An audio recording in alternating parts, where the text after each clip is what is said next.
Norville. Hello, everybody, and thank you for joining us. A scare as we head into the busy Thanksgiving weekend. The FBI is investigating a car explosion near Niagara Falls. It happened on the American side of the Rainbow Bridge that connects the U.S. with Canada. The vehicle went airborne before exploding into flames at a checkpoint, killing 2 men. With ongoing tensions over the war in the Middle East, right away people were asking, is this terrorism? A car with 2 men inside crashed at 100 miles per hour into the Rainbow Bridge border crossing near Niagara Falls. The car just exploded. It burst into flames with such force, it raised fears a terrorist attack was underway. But no evidence of a bomb was found. The Canadian Prime Minister addressed Parliament. We are taking this extraordinarily seriously, and Mr. Speaker, I will have to excuse myself now to go get further updates. Just released surveillance video shows the impact of the explosion. And this angle actually shows the vehicle going airborne. All of a sudden he went up in the air, and then it was a ball of fire like 30, 40 feet high. Both men inside the car were killed. Now they have had time to review video from multiple angles. The car comes onto the bridge and accelerates to an extraordinarily high rate of speed. What do we have here? Do we have a car that was out of control? Do we have a malfunction? Do we have an accident? Or do we have a ramming attack? This appears to look more and more like some kind of car accident. 4 border crossings were shut and international travel from Buffalo Airport halted. Security expert Manny Gomez. This is just going to agitate and create more delays and more security issues for any and all airport throughout the country, specifically for the Northeast and more specifically for New York City, which is going to be on higher alert. Meanwhile, protesters are making known their plans to disrupt the Thanksgiving Day parade and Black Friday. Preparations are underway here for the Macy's Thanksgiving Day Parade. In just a few hours, Pikachu and all the other iconic balloons that have been in storage all year will be fully inflated. This year, the war between Israel and Hamas is casting a dark shadow over the holiday.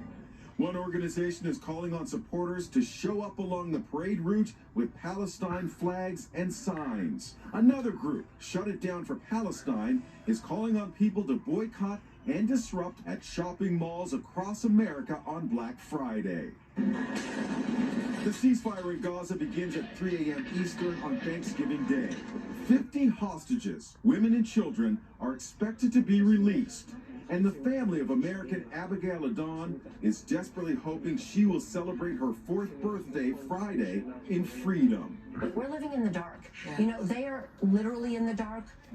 These are people that probably have not seen daylight in 46 days. I can't imagine the trauma of this little girl at 3 years old who knows that both of her parents are dead. Passions continue to run high. You're a terrorist. You support terrorism. Get this. He's a former State Department official in the Obama administration, and he's harassing an Egyptian-born food cart vendor on the Upper East Side of Manhattan.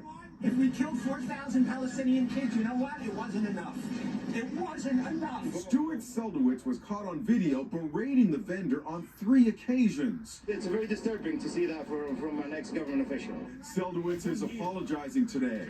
In the heat of the moment, I said things that I probably shouldn't have said. I don't think I'm an Islamophobic guy.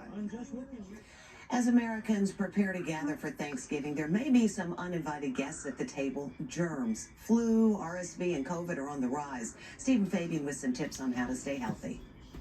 55 million Americans are on the move, packed into cars, standing close together on long lines at the airport, gathering around the Thanksgiving table. It's the perfect environment for germs to spread, and spreading they are. Flu, RSV, and COVID cases are on the rise, and fewer Americans than ever are getting vaccinated. Just 14.8% of adults have gotten the updated COVID booster, and 34% have gotten the flu shot. We know that the vaccines do a great job at protecting people against getting sick. This year, the common circulating strain of flu is flu A, and that's one of the strains that our vaccine currently does a really good job at protecting. So many of her friends are sick, Martha Stewart decided to cancel her traditional Thanksgiving get-together. 9 guests canceled because somebody got sick.